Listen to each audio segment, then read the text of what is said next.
Hello everyone, this is Shalini. Welcome to the legal lens. घटना चक्र से आधुनिक इतिहास की सीरीज में हमने 2 टॉपिक ऑलरेडी कंप्लीट कर लिया है। आज हम डिस्कस करेंगे क्षेत्रीय राज पंजाब एवं मैसूर से रिलेटेड। अगर आपने और वीडियोस नहीं देखे हैं तो आप चैनल पे जाके वो वीडियोस पहले देख सकते हैं। ये टॉपिक जो है वो pre as well as mains के लिए, हर कॉम्पिटिटिव एग्ज़ाम के लिए ही इम्पॉर्टेंट होता है। So without wasting time let's get started. So start करते हैं हम अपना पहला टॉपिक, क्षेत्रीय राज्य पंजाब एवं मैसूर से संबंधित।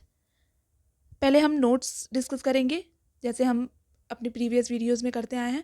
उसके बाद से हम जो भी MCQ क्वेश्चन इससे रिलेटेड हैं और जो भी एग्जाम्स में पूछे जा चुके हैं हम उन्हें डिस्कस करेंगे।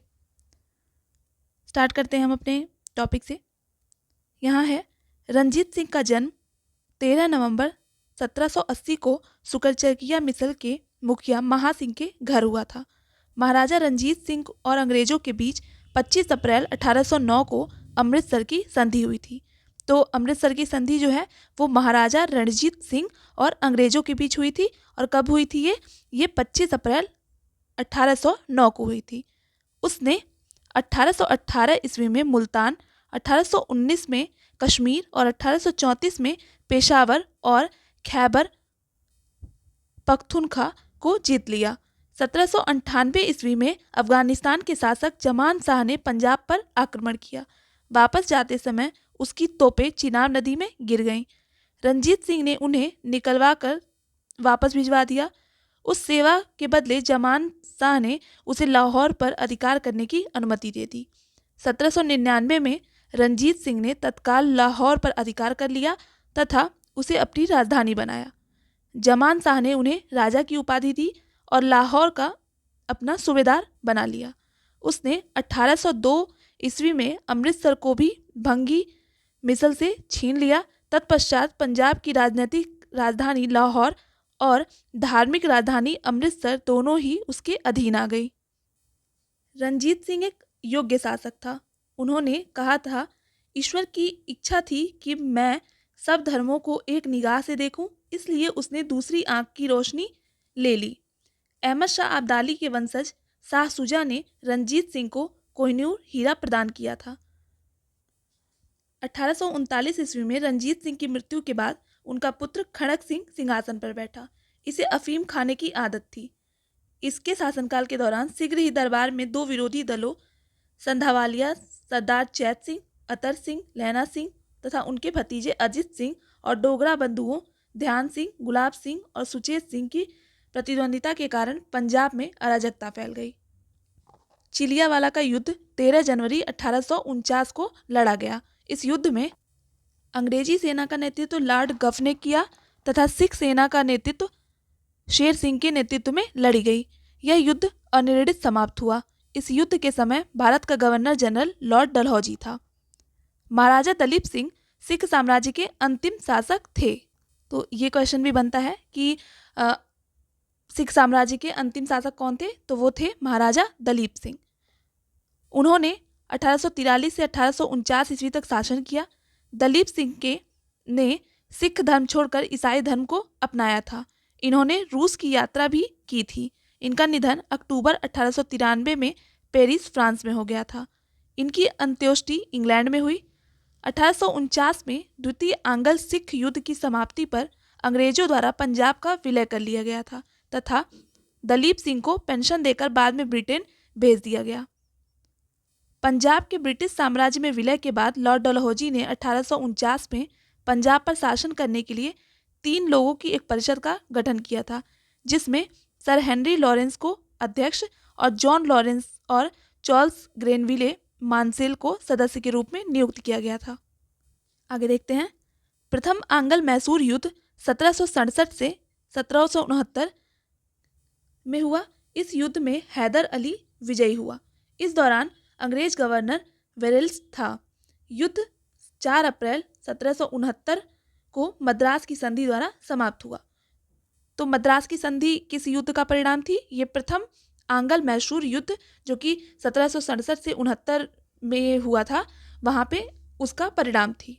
दूसरा है द्वितीय आंग्ल मैसूर युद्ध ये 1780 से लेकर 1784 तक चला, के दौरान हैदर अली ने निजाम और मराठों के साथ मिलकर अंग्रेजों के विरुद्ध एक मोर्चा बनाया। जुलाई 1780 में हैदर अली ने कर्नाटक पर आक्रमण कर दिया तथा 10 सितंबर 1780 पोल्लीपुर अन्य नाम पेरम्बकुम के युद्ध में कर्नल बेली को हैदर अली और टीपू की संयुक्त सेनाओं ने पराजित किया।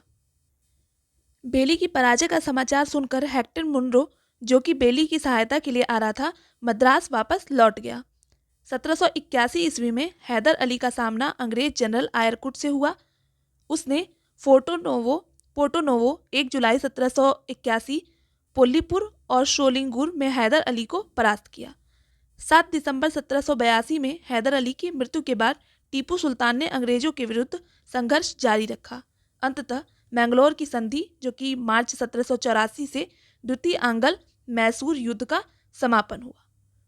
टीपू सुल्तान ने श्रीरंगपट्टनम को अपनी राजधानी बनाया एवं यहाँ जैकोबिन क्लब की स्थापना की। तो जैकोबिन क्लब की स्थापना किसने की थी? ये टीपू सुल्तान ने की थी। उसका सदस्य बना। साथ ही उसने अपनी राजधानी में फ्रांस और मैसूर की मैत्री का प्रतीक स्वतंत्रता का वृक्ष रोपा। टीपू सुल्तान ने अपने समकालीन विदेशी राज्यों से मैत्री संबंध बनाने तथा अंग्रेजों के विरुद्ध उनकी सहायता प्राप्त करने के लिए ईरान, कुस्तुनतुनिया, जो कि आधुनिक में इस्तांबुल है, अफगानिस्तान और फ्रांस आदि को दूत मंडल भेजे और आधुनिक रीति पर दूतावासों की स्थापना की। अब आता है तृतीय आंग्ल मैसूर युद्ध, जो कि 1790 से 1792 चला। का अवसान श्रीरंगपट्टनम की संधि, जो कि मार्च 1792 द्वारा हुआ। इस संधि में अंग्रेजों की ओर से कार्नवालिस तथा मैसूर से टीपू सुल्तान शामिल थे। टीपू सुल्तान चतुर्थ आंग्ल मैसूर युद्ध 1799 के दौरान अंग्रेजों से लड़ते हुए मारे गए। इसके कुल के सदस्यों को वेल्लोर में कैद कर दिया गया। इस युद्ध के समय अंग्रेजी सेना को आर्थर वेलेस्ली, बंगाल के गवर्नर जनरल, जो कि लॉर्ड वेलेस्ली का भाई था, और स्टुअर्ट ने अपना नेतृत्व प्रदान किया। मैसूर को जीतने की खुशी में आयरलैंड के लॉर्ड समाज ने वेलेस्ली को मार्क्विस की उपाधि प्रदान की। युद्ध के बाद अंग्रेजों ने मैसूर की गद्दी पर पुनः अडयार वंश के एक बालक कृष्णराज को बिठा दिया और कनारा, कोयम्बटूर और श्रीरंगपट्टनम को अपने राज्य में मिला लिया। बेगम समरू लगभग 1750 से 1836 ईस्वी ने एक अति प्रसिद्ध चर्च का निर्माण मेरठ के निकट सरधना में कराया था। बेगम समरू के पति एक यूरोपीय वॉल्टर रेनहार्ट सांब्रे थे, जिन्होंने कई रियासतों को सैन्य सेवाएं प्रदान की थी। सांब्रे को मुगल सम्राट शाह आलम द्वितीय ने जब्ता खान के विद्रोह के विरुद्ध उसकी विशिष्ट भूमिका के कारण सरधना की जागीर प्रदान की थी। अपने पति की मृत्यु के बाद बेगम समरू सरधना की शासिका बनी थी। तो ये था हमारा नोट्स। अब हम देखते हैं इनसे रिलेटेड जो भी क्वेश्चन, एमसीक्यू क्वेश्चन जो भी पूछे गए थे एग्जाम में, अब उन्हें हम डिस्कस करेंगे। तो हमारा पहला प्रश्न है, रंजीत सिंह के राज्य में सम्मिलित था। कौन सा राज्य सम्मिलित था? तो यहाँ पे श्रीनगर था। अब हम इससे रिलेटेड एक्सप्लेनेशन भी देख लेते हैं। एक्सप्लेनेशन है, रंजीत सिंह का जन्म 13 नवंबर 1780 को सुकरचकिया मिसल के मुखिया महासिंह के घर हुआ था। महाराजा रंजीत सिंह और अंग्रेजों के बीच 25 अप्रैल 1809 को अमृतसर की संधि हुई। संधि का तत्कालीन प्रभाव यह हुआ कि रंजीत सिंह का सतलज पार के सिख राजाओं के ऊपर प्रभुत्व जमाने का स्वप्न टूट गया। परंतु दूसरी ओर, जैसा कनिंघम ने कहा है कि रंजीत सिंह को पश्चिम दिशा में प्रसार करने की खुली छूट मिल गई। उसने 1818 में मुल्तान, 1819 में कश्मीर, 1834 में पेशावर और खैबर पख्तूनख्वा को जीत लिया। नेक्स्ट है, रंजीत सिंह का संबंध किस मिसल से था? तो इनका सुकरचकिया मिसल से। अगला प्रश्न है, महाराजा रंजीत सिंह के राज्य की राजधानी थी? तो ये लाहौर थी। 1798 में अफगानिस्तान के शासक जमान शाह ने पंजाब पर आक्रमण किया। वापस जाते समय उसकी तोपें चेनाब नदी में गिर गई।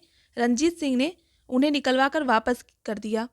उस सेवा के बदले जमान सिंह ने उसे लाहौर पर अधिकार करने की अनुमति दी। 1799 ईस्वी में रंजीत सिंह के तत्काल लाहौर पर अधिकार कर लिया और उसे अपनी राजधानी बनाया था। नेक्स्ट है, अमृतसर की संधि महाराजा रणजीत सिंह और किसके बीच हुई थी? तो ये हुई थी लॉर्ड मिंटो के बीच में। अब है अगला क्वेश्चन, रणजीत सिंह ने सुप्रसिद्ध कोहिनूर हीरा प्राप्त किया था किससे? शाह शुजा से।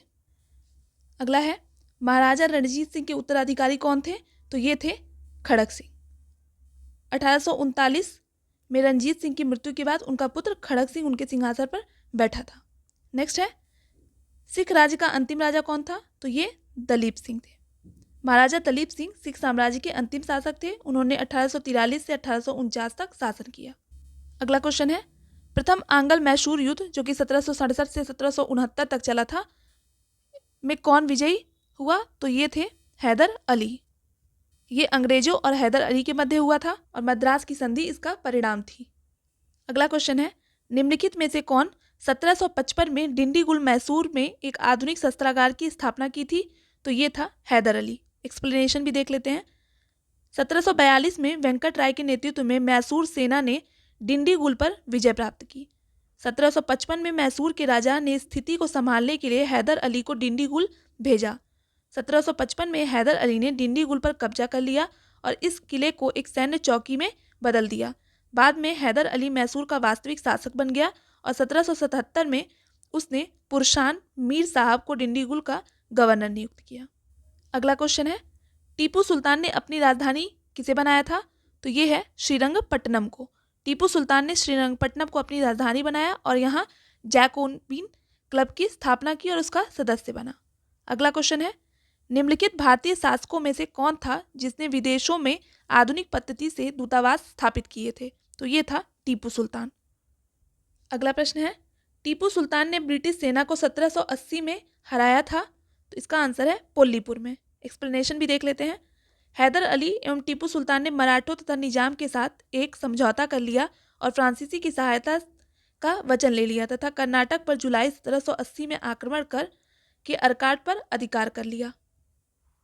अगला क्वेश्चन है, मैच द फॉलोइंग से। इसमें है, इलाहाबाद की संधि कब हुई थी? ये हुई थी 1765 में। मैंगलोर की संधि 1784 में। सलाबाई की संधि 1782 में और मद्रास की संधि हुई थी 1769 में। एक बार एक्सप्लेनेशन भी देख लेते हैं। इलाहाबाद की प्रथम संधि अंग्रेजों और मुगल सम्राट शाह आलम द्वितीय के मध्य 12 अगस्त 1765 को हुई थी, जबकि इलाहाबाद की संधि अंग्रेजों और अवध के नवाब सुजाउद्दौला के बीच 16 अगस्त 1765 को हुई थी। मैंगलोर की संधि द्वितीय आंग्ल मैसूर युद्ध 1780 से 84 तक जो चला था के बाद अंग्रेजों और टीपू सुल्तान के मध्य 1784 में हुई थी। सालबाई की संधि प्रथम आंग्ल मराठा युद्ध जो कि 1775 से 82 तक चला, महाजदी सिंधिया के मध्यस्थता में अंग्रेजों और मराठों के बीच 1782 ईस्वी में हुई थी। मद्रास की संधि प्रथम आंग्ल मैसूर युद्ध के बाद 1769 में हैदर अली और अंग्रेजों के बीच हुई थी। अगला प्रश्न है, बेगम समरू ने एक अति प्रसिद्ध चर्च का निर्माण कहाँ करवाया था? तो ये सरधना में करवाया था।